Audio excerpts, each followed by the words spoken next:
Mixed martial arts, otherwise known as MMA, is growing in popularity. Fighters such as Ronda Rousey are starting to become a household name.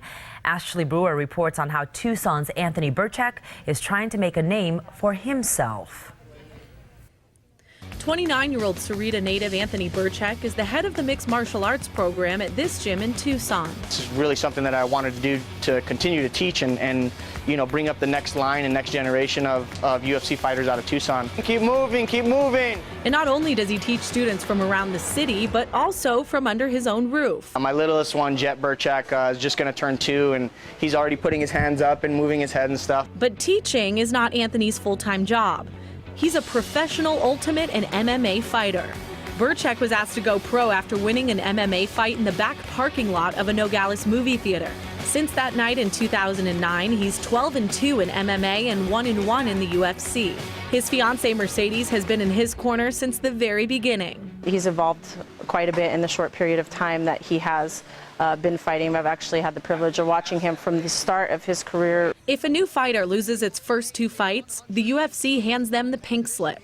Anthony was 0-1 going into UFC Fight Night 68 on June 6th in New Orleans. When your job's on the line, there's a lot of stuff that runs through your mind. How am I going to be able to provide for my family? What am I going to do after this if I fail? But the Toro, as they call him, did not fail. With aggression like a bull, Anthony knocked out his opponent Joe Soto in 1 minute and 37 seconds. Keep on coming. Joe Soto still has yet to recover. Anthony Birchak runs away. Wow. Didn't even throw a lot on that punch. I kind of just threw it out there to clear the space. Landed right on his chin, and I saw him kind of collapse. I didn't think it was real. I kept having it, ask, was this real life?